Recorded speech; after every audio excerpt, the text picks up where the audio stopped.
I'm trying to clean up this Excel sheet, but I'm a bit confused.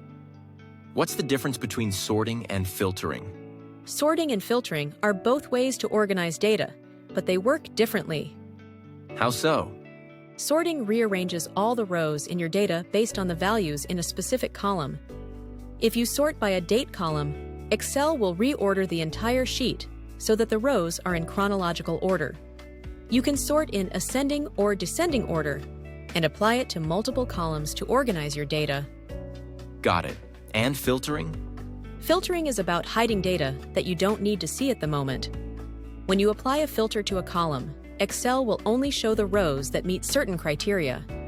For example, if you filter by sales rep and select one name, you'll only see the rows related to that person. The other data isn't deleted, it's just hidden until you clear the filter. So sorting changes the order of everything, while filtering just shows me what I need? Exactly!